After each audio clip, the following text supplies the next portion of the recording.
Well, first of all, I'd like to do an introduction because tonight it's a very special night for me and for everybody of my team of South Social Film Festival, because we reached number 35 Cineclub online. So it's really incredible. We didn't think when we started last year, in the 1st of April was our first Cineclub. We thought we were going to do maybe 3 or 4, and then the summer would come, everything would be nice and quiet, and we'd resume live festival. In fact, it didn't go that way. It didn't go that way at all. So basically, we managed to do a live event actually in October, and that was dedicated to Finland. And then we went back to online Cineclub. We worked so well with the Nordic embassies. So basically covered Norway, we did Finland, we did Denmark, Iceland, and so on and so forth. So yeah, it was just, I really want to thank all the embassies, but in particular tonight, I want to thank the Norway embassies that they've been supporting us, they've been promoting us. It's been really great to work with them. And yeah, and at the same time, I want to give a warm welcome to Henrik Martin Dalsbakken. Here it is. You can say hi. You can say hi. Nice to see you. Yes. So here's the director of Going West, and also hi and welcome to Benjamin Mahelstad. Hello. Benjamin, it's your turn. You have to say hi. Hi guys. Hello. And also tonight we got also a very special guest, which is our musician, Christian Grostad. And so please welcome him. Or we can also try to clap our hands for everybody. Okay. Thank you for coming. It's really almost like a Mexican wave. Yeah, yeah, I can do that. So hi Alex, Susa, Abby, yeah, you can see lots of people. So yeah, so basically this film, I wanted to tell you the story of this film, and then we'll start with the questions. I selected Going West 3 years ago for a tribute to Norway, and I invited Henrik Dalsbakken to come to London, which he did, but he came on a real heat wave. It was like 30 degrees, and so we booked a beautiful cinema, and people decided to go to the beach. And so we had a good fun club of people, but basically most of the people went just to the sea. But anyway, I mean, it was great to have Henrik there, and very happy that you came back tonight. And especially because we got also the point of view of the actor, to see if what the other side is. So, okay, let me, I'd like just to ask you one thing, because I watched the film again tonight, and I got lots of questions again, probably maybe I've asked you the same before, but anyway, because it just sounds so personal, and so I just want to know if based on autobiographical fact, or you just because the screenplay is just so real, so true, all the different scenes, they ring a bell to me. And so I just wanted to know how you came up with the idea. Good question. As I remember, I think it started off by all, people I've met throughout the years. And it's not, my father is not a cross-dresser, so I can't tell, it's not that personal, but it's, I've always been touched by short and long relationships throughout my life, and I think it's and also my family comes from the Western coast, and as the father and the son goes to the Western coast, they're going back to my childhood memories from my summers there. So it's kind of like it was going back to my roots in a way, making this film, and of course I was. The people they meet, especially the guy in the wheelchair and his wife, they are like based on people I know, so it's kind of personal in a way, but but it's also, I think I wrote the script for the specific for the actors, or specifically for the actors. So I know Benjamin from before, and also Inga, who plays his father in the film. It was working with them and also creating the characters with Benjamin and Inga. It was a huge part of the screenwriting process for me. Sure. Yeah, because you started very young, right? If I remember correctly, you really started just when you were a kid to put together videos, etc. Is that true? Absolutely. Yeah, absolutely. I started with my brother making films when I was 8 years old, and he's 3 years old younger than me, so we started a bit later. But he's the cinematographer of the movie, and I almost always work with him. So yeah, absolutely. Yeah. And so yeah, the other question that I wanted to ask, maybe I'll switch to Benjamin, since I've got both of you. It would be nice to hear.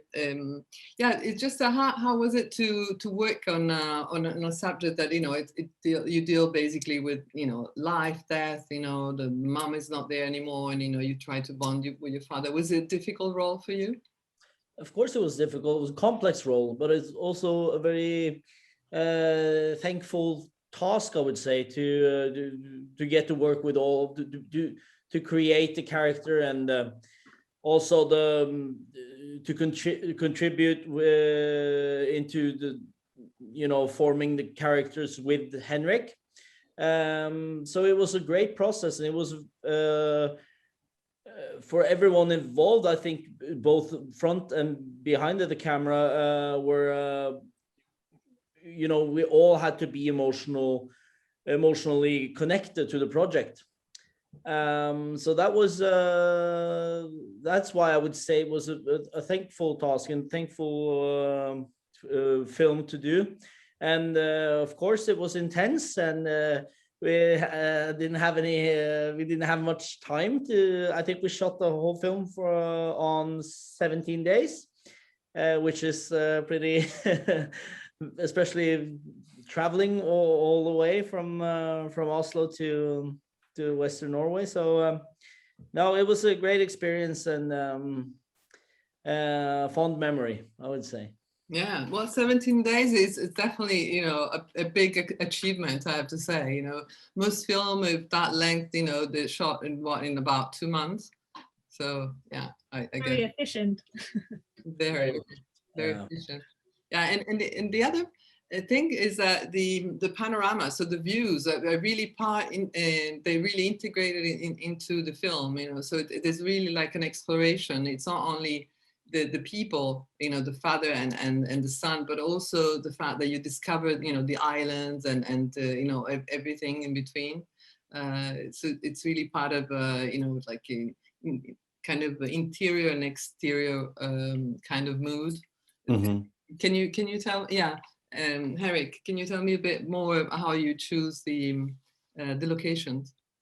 No, I think the locations was a big part of it, apart from the characters and actors, of course. But it's, as Benjamin said, we shot it in 17 days. So my brother and I, we usually love to make an effort to make it look good, and to make, to have time to light everything nicely, and to do tracking shots and stage it all, with ducking and camera movements, as all the, all that stuff. But it's on this project, we didn't have the time for that. So the locations was very, very important, to have something to look at beside, of course, besides the actors. But it's that was, we did everything handheld, and there's nearly no lighting, like lighting from the DOP. So everything is kind of a documentary shot, like a documentary. So it kind of looked like crap, but it could have looked like crap, but it's because of the locations, it looks magnificent. Of part of course, not everything, but some part of it, because Norway is a beautiful country, and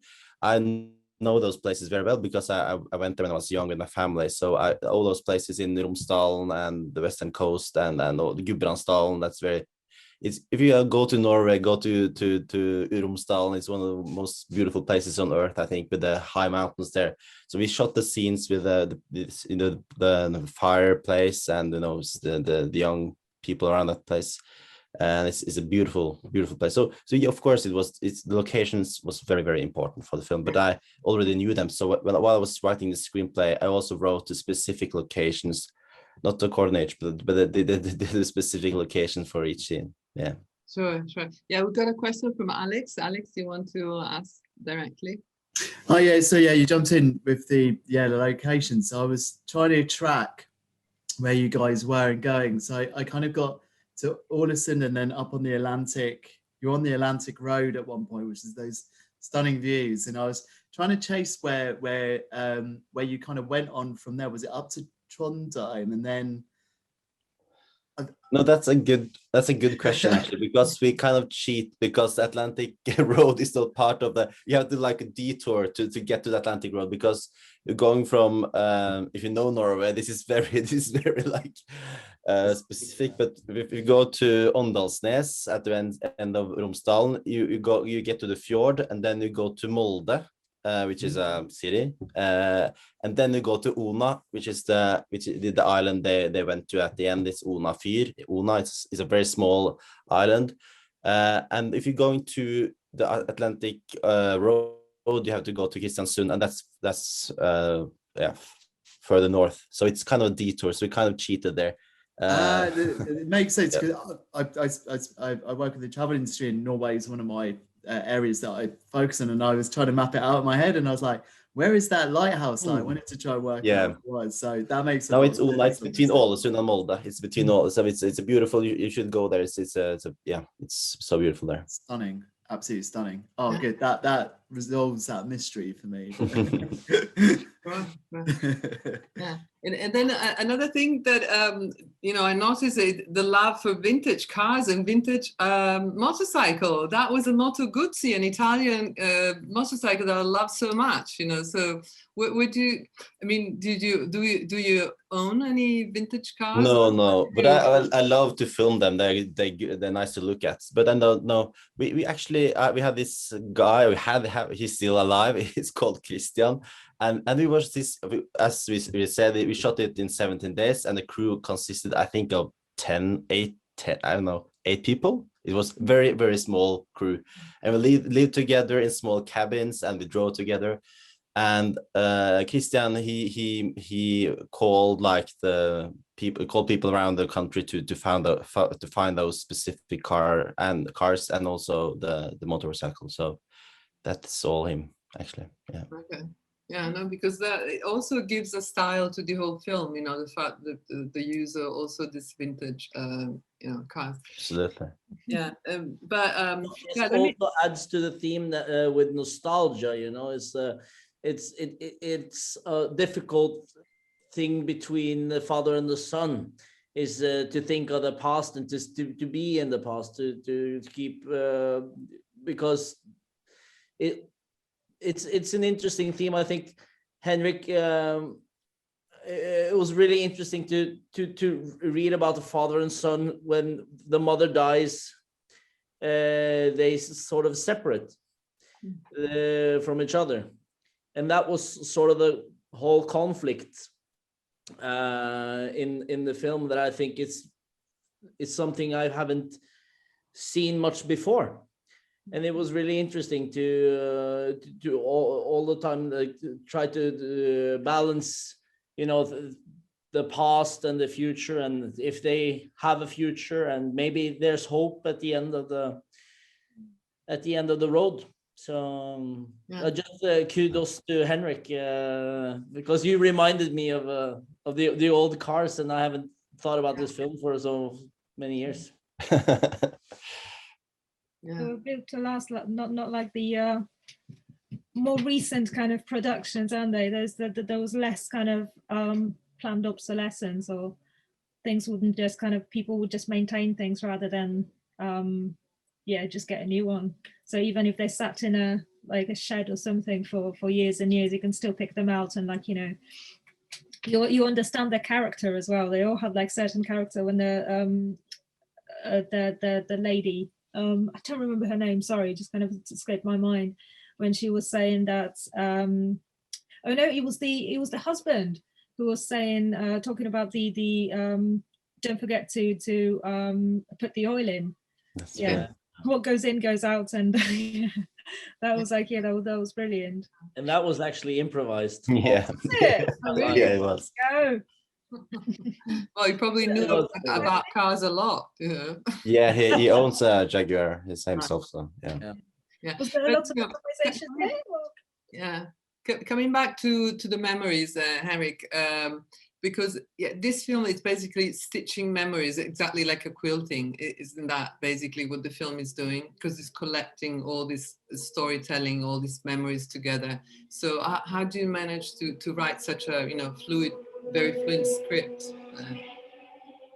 Good question. I actually I wrote the script. It was really fast because we were going to do another movie that didn't go through, so we made this one instead. And I just wrote it. I think I just locked myself inside my cabin in the woods, of course, and not to the woods in the mountains. And then I just wrote it in 2 or 3 weeks, and then I discussed it with the actors. But I really felt all the characters and all the scenes came through while working with actors. So the actors were really important on this project. And I said to myself, this is like a director actor kind of movie. I want to focus on the characters and working with actors. So it was working with actors, and also there's a lot of improvisation, and there's some scenes like at the long dinner scene in the middle of the film is kind of close to the script, but then there's other scenes that's more improvised, and that was kind of that was a part of this filmmaking process, and that made it better to introduce that kind of course, that kind of What collaboration. about the most outrageous scene, the scene of the family with 3 kids? They did leave the small baby to them. Yeah, I thought, yeah. was that improvised or because it's so outrageous? I mean, it's fantastic. It's, Absolutely, yeah. I think it was actually. We shot this. This is like nearly 4 years ago. We shot it, so I can't remember everything. But I think it was kind of. It was reshot. It was added to the script later. Yeah, that's true. We did it a bit later. Yeah, actually, but it's kind of the actors working there. They have children, so they know they know what they're talking about. They've been there before, so it was kind of easy to do that kind of silly scene. Yeah. A usual Norwegian parenting style. Yeah, I've seen some I've seen a couple of people like that throughout the years. Brilliant. yeah, it was really great, that one. Yeah, because it kind of broke a bit the rhythm, of the nostalgia, the fact that the father and the son, really try to be together, and then this scene, kind of you can just breathe through, and then you go on to some more like difficult stuff. So yeah, it's absolutely very well done. Yeah, and also that the scene with actually in the farm with Carrie, that's also beautiful because you can see through the eyes of her husband how he can see the world. It's like in fact the father decides and takes off the wig because he feels like he doesn't want to impersonate anymore anybody. He wants to be himself. So how did you shoot that scene? I think that was kind of improvised as well. I think Inga took it off like instantly because it was too strong to stay in that moment to look at. And also, I must say, those actors inside that farmhouse is one of the best actors in Norway. So it was a great time shooting that scene. It was kind of an easy job for me. I was just, sitting behind the monitor and just watching them work in a way. It was, and we shot, I think you shot almost all those scenes in one day. It was crazy. Like it's a big part of the movie. I think that's the best part of the movie, in my opinion. I think those scenes, because it's really a beating heart. And I think it's, the film is, for me, it's kind of a bumpy ride, and that scene, that sequence is very, it's very, what's it called, like true to, it's kind of lifelike. It's very real to me, and it's yeah, I like that sequence.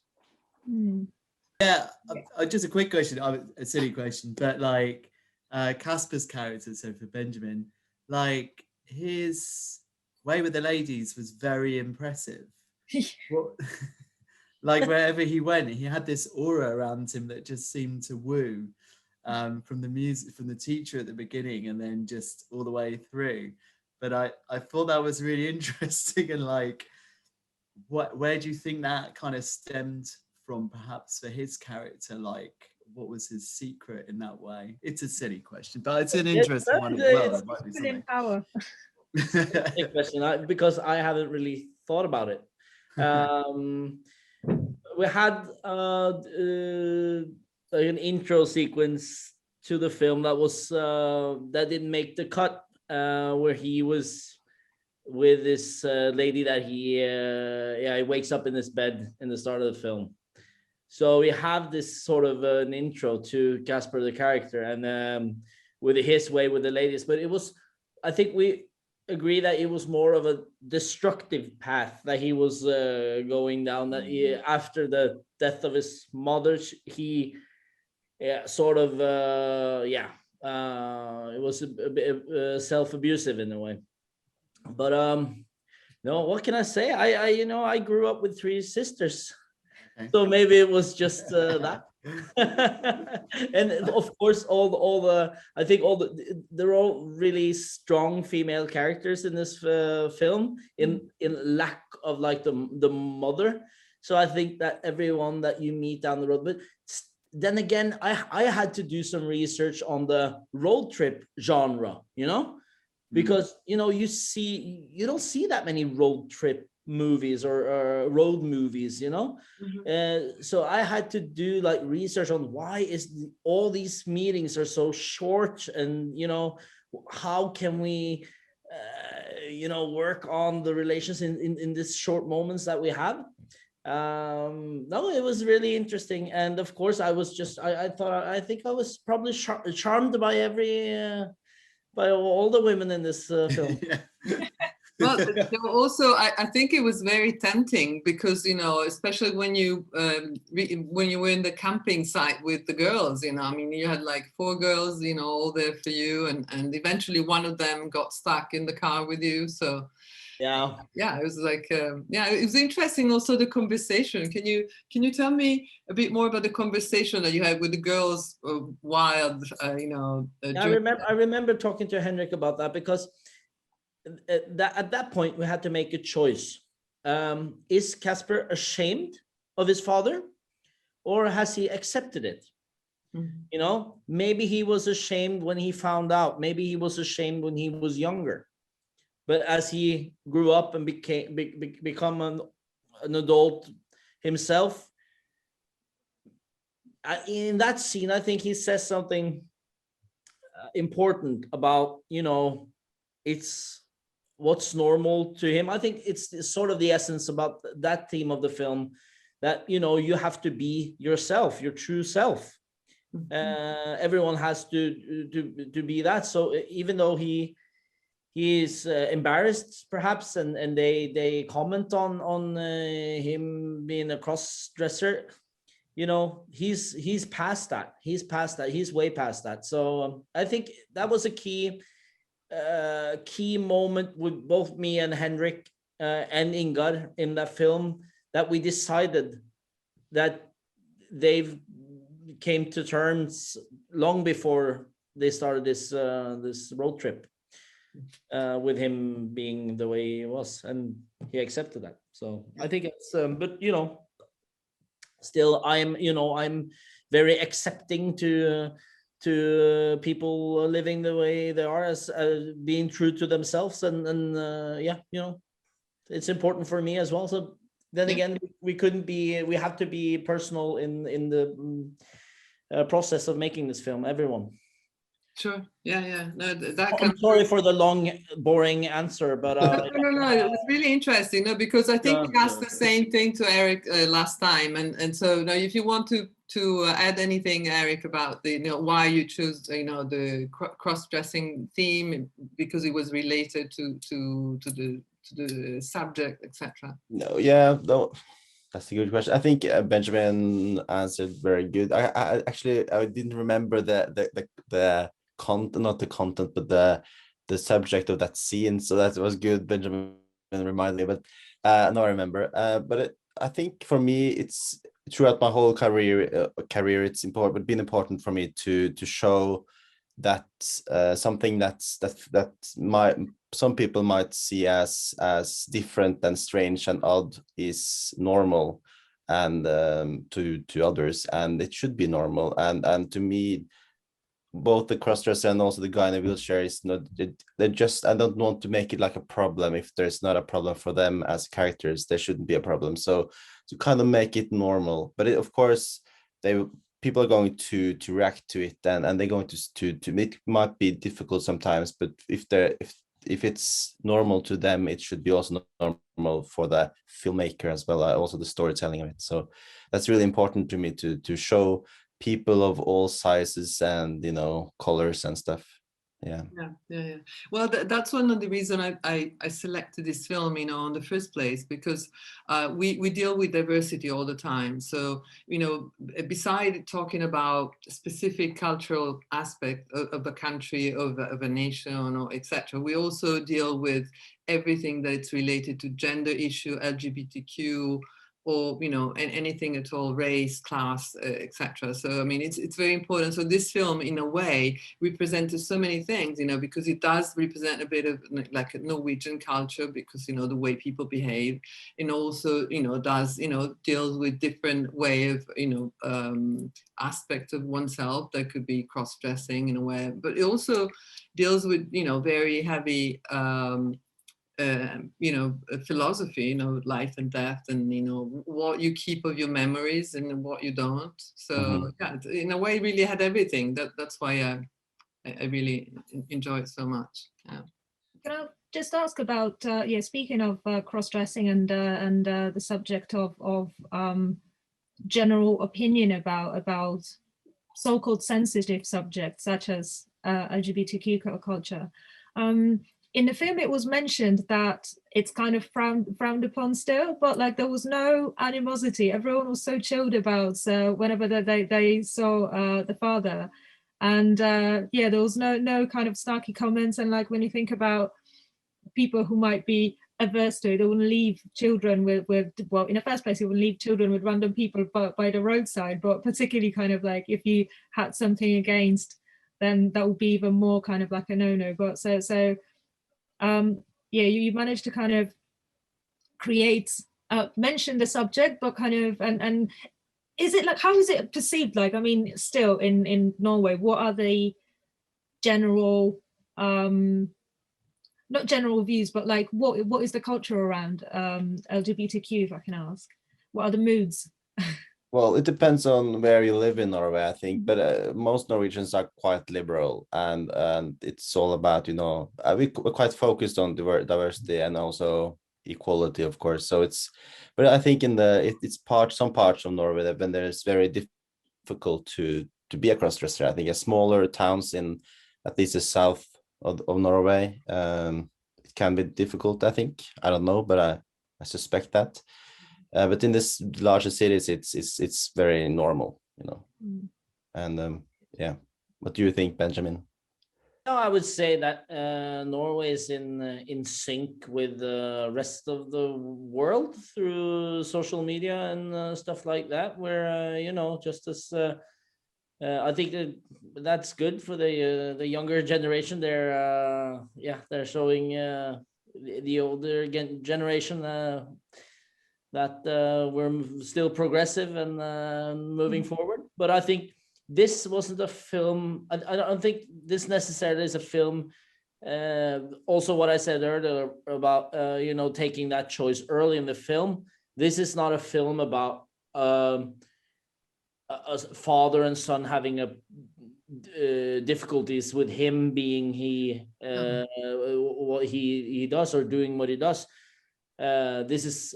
Or the guy in the wheelchair, it's not people are people, and we're flesh and bone, and that was sort of, it was funny because the first draft of this script was written like this crazy funny comedy, and then I asked Henrik, I said, why did you cast me then? I only bring darkness into this anyway.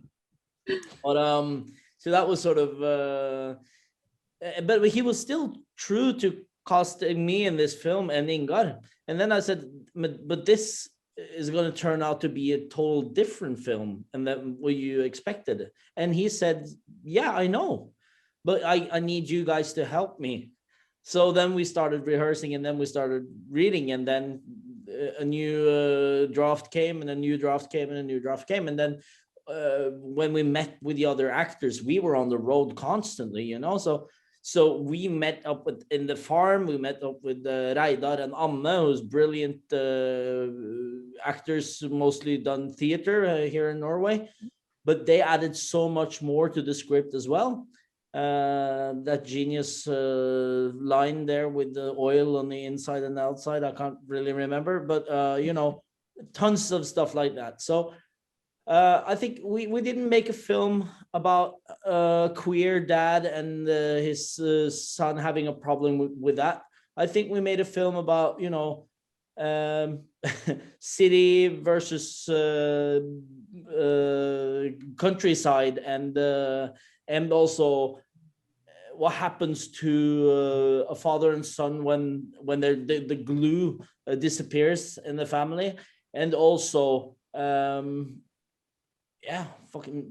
memories, and how do you want to hold on to to them, or do you want to go away? And I think after so many years, and I haven't seen the film in many years, but I think we're onto something here. We were onto something, Henrik. It was a really interesting little thing we did. And I'm so glad, and I'm so proud that it's still, and that's the best thing about doing films. It's still alive after all these years, and there's people watching it. That's you know, we're so grateful for that. Timeless, yeah. You use a good kind of like description of it. It is a timeless piece of cinema. So yeah. It's a very natural film, which I think is the beauty of it. And you were saying you were studying like road movies, and there's always the classic thing in road movies where the main characters will have a bit of a kind of fallout. And what I really loved about this is that fallout didn't happen in the last 15 minutes of the film. It happened much kind of earlier on in the film as well. So it turned that kind of genre a bit on its head there as well. It said like, it's going to happen, but it's going to happen early, and then we can focus more on a more kind of positive message as well, which I really liked about that as well. So glad to hear. Wow. Thank you. Yeah. So we got Sarah. Sarah, do you want to speak, or shall I read what you just wrote? Because it said the connection is not very good. So anyway, she's asking how much was improvised and how it evolved with the actors, because it comes across as so humane and tender, not rash in any way. So shall we ask, I guess, Henrik to answer to that? I think it was I think a lot of it was improvised. Actually, I can't. I hope it was. No, it's. I think some of the scenes involving a lot of more actors than two, and more longer dialogue scenes, like around the fire and around the table. It's closer to the script, but I think a lot of the other scenes with more, like especially those with two actors, are mostly improvised. I can't remember, specifically, but I think that was kind of, and also the script was so we wrote it, or I wrote it so fast, so it needed to come alive on set. So it was so important to let the actors do their thing, and make it alive in a way. So it's kind of more like a directing actor kind of thing, and it was great. It was so great to do it, and I had a great time, of course, working with actors and also the whole team of it. It's kind of, you were shooting a road movie while we were like living out the road movie. So it was a really nice time. Yeah, that's great. So I'd like to ask you about new project, but if there is anybody else that wants to ask about the film, we're here, Susa or Abid or Hazel. Have you got any question, Hazel? No, I mean, I enjoyed the film. I thought it was a bit inconsequential, if that's the word. It was kind of, everything seemed to go wrong at each stage. Things went a bit wrong, and then it didn't matter too much. But it didn't seem to be going anywhere. But perhaps that was the message. We muddle through, and No, you might be right. and sort of it doesn't matter very much, and kind of life goes on. No, that's true. But as I remember that, there's a scene there where there's a robbery, and it's kind of gets no what's it called? Help me out, Benjamin. No resolution, and nothing happens. So, but in the end, it's not about let's get the crazy girls. It's about relationships and what's and also the relationship between the father and the son, that they're all the things that they go to and learn throughout their road trip. It's kind of like a, I don't know, it's a strange film, I must agree, but it's I think for me it's all about the meetings between those people that meet along the way, like all those, because it's kind of like life itself. We meet people like you, and I just met you, and it's like for just a couple of minutes, and then we live our lives, and it's kind of that's the beauty of a road movie as well, because it's kind of, because you have to be sort of a contract between the viewer and the filmmaker, that it's a crazy bumpy ride, and of course when she rolls down the window and see her friend from 35 something years ago, it wouldn't have necessarily have happened, but that's still sort of the contract. So I guess if you see past that, then it's easier to enjoy the film. But yeah, of course, I totally agree with you. That's there seem to have, I've actually forgotten about that robbery scene. That must have been something from the early drafts, I think. It was, yeah. And in the very opening scene, I thought he was in bed with his girlfriend when he's late for work.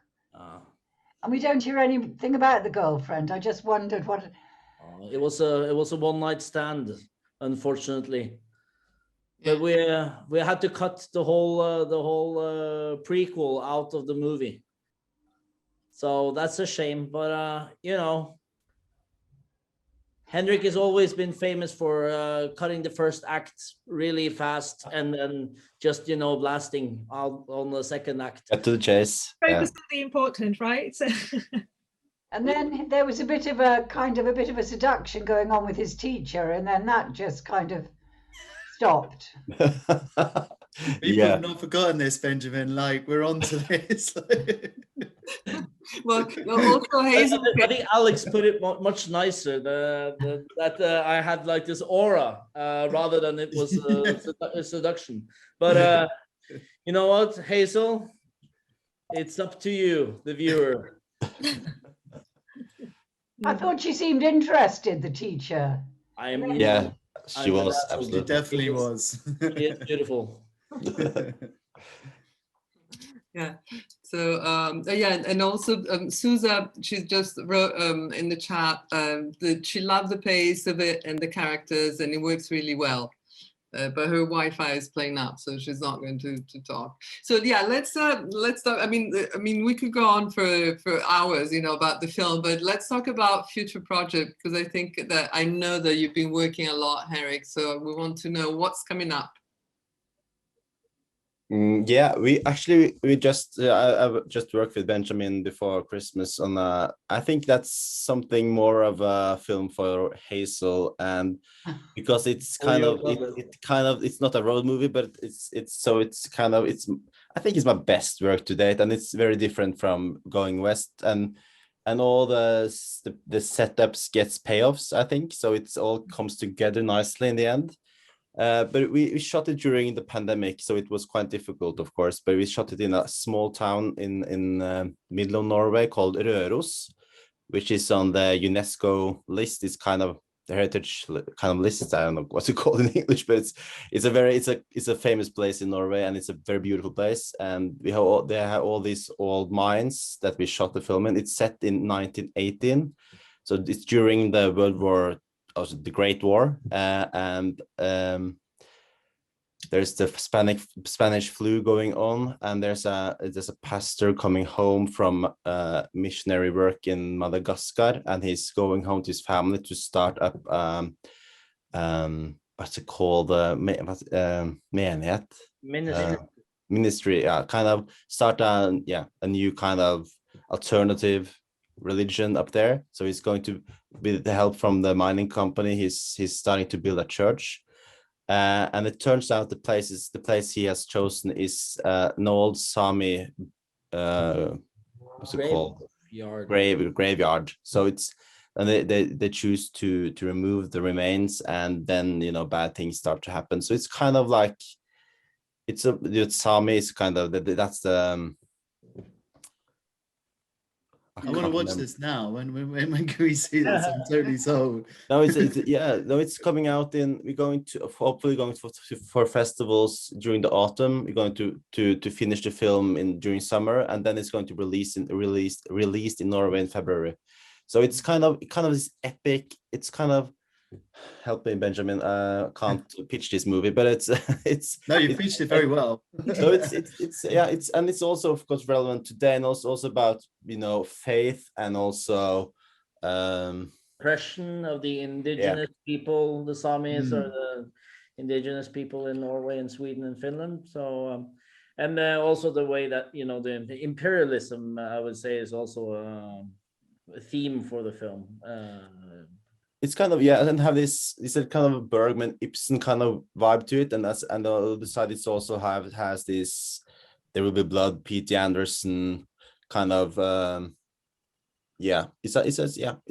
also Western. It's kind of, it's horses, and it's a very a landscape. Talking about locations, this is the most beautiful. It looks like some fantasy land. It's so beautiful. So I'm looking forward to screen that movie, and I've actually been in those mines. I've been to Rorys, and they took us on a tour and went down those mines, and they're really deep. Like, they are. It's been quite intense filming some of that. Absolutely, it was. Fantastic. So it's a big change from this, which is a more intimate movie. You're going to go big now. Yeah. No, this is completely different, and much more like in terms of cinematography and the visuals, it's completely different. Okay, great. Well, I can't wait to really watch it, and maybe you will be coming to London to show it. So maybe that would be nice. Who knows? And then I'm going to bring Benjamin next time. Please do, because we now that we know him, we can't live without him. So listen, but now I really want to, just have Christian play for us a bit, because it's been just waiting for this. This is afterwards we can still talk a little bit, but I think that it's going to be a great tribute to not only to the festival, but also to the film, because I think there's something about the way you sing your songs that relate a bit to what we'll sing tonight. So please, Christian, go ahead. So cool to be invited to play for you guys, and so inspiring to hear all the talk. Can you hear me? Yeah, I can now. Yes. So I'm gonna play a couple of songs from my album, which I released a month ago. The first one is called All That Glitters Ain't Gold.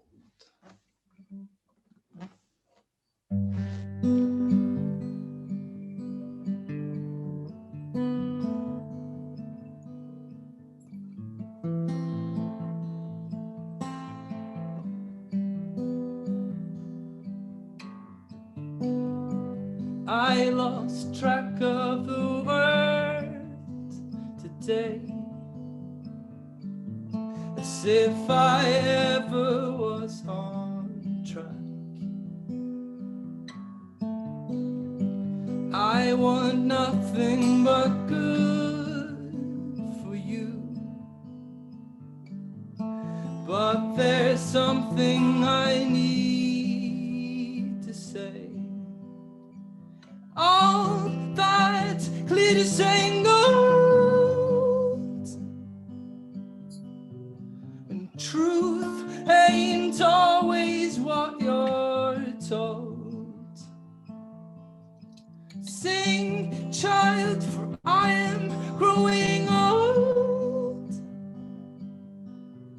and soon you will be holding all my gold.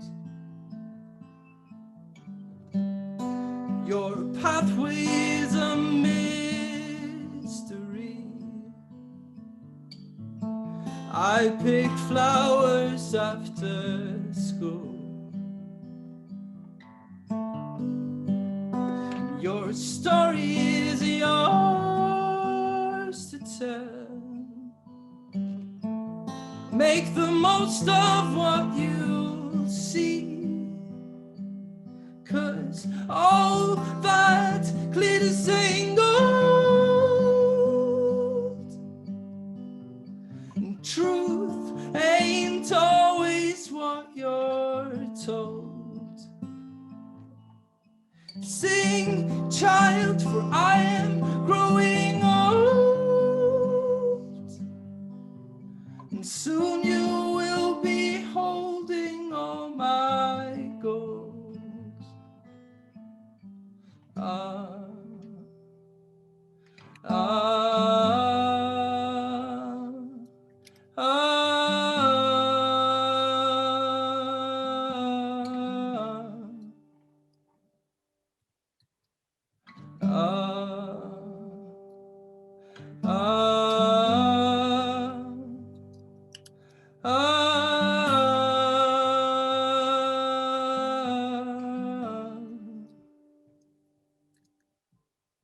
All that glitters and gold, truth ain't always what you're told. Sing, child, for I am growing old, and soon you will be holding all my gold. Right. Yeah, great. Thank you. So much. Thank you so much. Thank you. Sorry, I'll introduce you again because, you know, we did it at the beginning. So Christian has been working, we started 10 years ago to you know, start writing music and playing music. And this last album, it's Toxic Sea, that you can find with Nordic Records, or I mean, everywhere. I guess you're on Spotify as well, right? Yeah, that's right. Yes. Okay. And so, and also I wanted to thank Alex, because it's thanks to Alex that we got around to you. You know, he's Yeah, is that right? Yeah, so we got a very strong Norwegian connection here in London. Yeah. And I have to thank Yvonne from Nordic Records for linking it all up. So it's all come together quite nicely. Absolutely. Yeah. And so, yeah, please go ahead and let's listen to the second song, and then we'll have a, you know, little more chat. Okay. Yeah, thanks. So the next song is called It's Always You, and it's a song about love.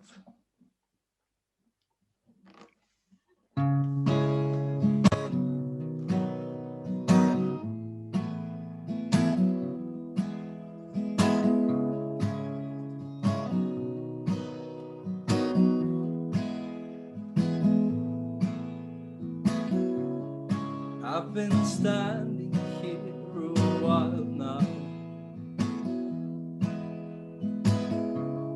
listening to people talking,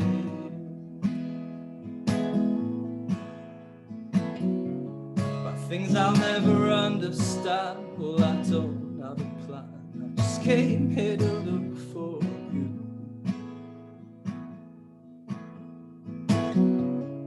Vaguely I recall the first time our eyes met. It was on somebody's errand, but hopefully I'll never lose sight of you in the light of the moonlit sky. It's you, always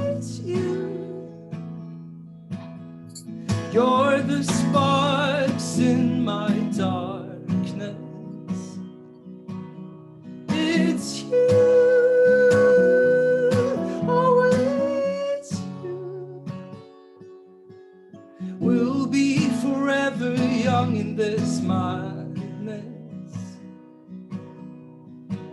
So come trouble, strike double when all is said and all is done.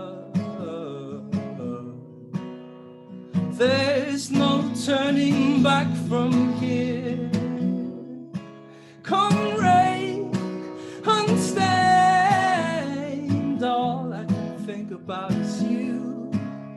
It's always you, it's always you, it's always been you.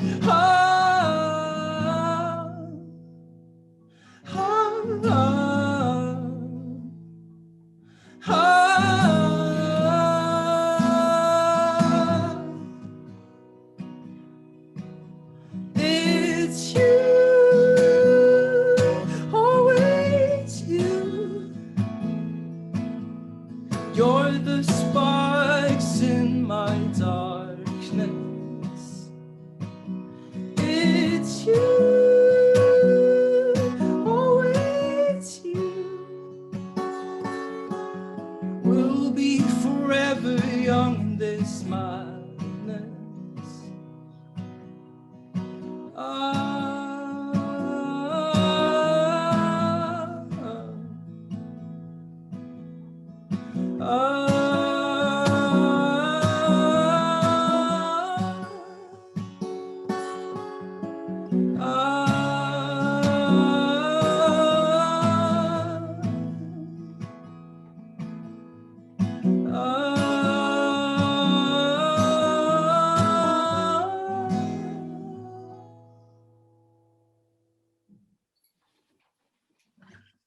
Thank you so much. Thank you. Thank you so much, Christian. Really wonderful voice. Absolutely. Thank Yeah. you. Okay, so well, let's just closing. You know, I still want to. I want to know. I've got a big question. So, how many films have you done in the past 3 years since Going West, Eric? I don't remember. I did An Affair, and then I did what's it called in English? A Christmas movie called Another Happy Christmas, and then I did Project C, and then I did Possession. Now that's 4 films. Yeah, 4. Yeah, because I was checking IMDb, and yeah, so that you've been very busy. More than 1 film per year. Yep, that's true. Yeah, you're just going.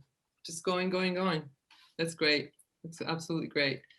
So yeah, well, listen, if we don't have any, even Sarah, she's saying, wow, 4 films. So well, if there's not any more specific questions at the moment, I just wanted to tell you that, I mean, as you probably know, because I've been flooding people with the fact that we're finishing the marathon, you know, it's been 35 Cine Club, and now in July we're going to go back live. So in case any of you, especially Henrik and Benjamin and Christian, if you're coming to London in July, you're going to find us in a park. So it's going to be an outdoor festival, and it's going to be about Latin America. That's what we do usually during the summer. So who knows, you know, maybe we'll meet up again in the middle of a park, dancing tango and eating empanadas. Who knows? Anyway, thank you so much, Eric, for being here. Benjamin, Christian, it's the first night that we've got so many people, you know, all together, and you know, so we got a full cast of stars, and really appreciate you know, contribution. So keep safe and continue your great artistic work. Thank you so much. It was really nice talking to you, and thank you all very much. Tusen tack. Thank you guys so much. It was a pleasure. Bye. Bye now. Thank you. Take care. Bye.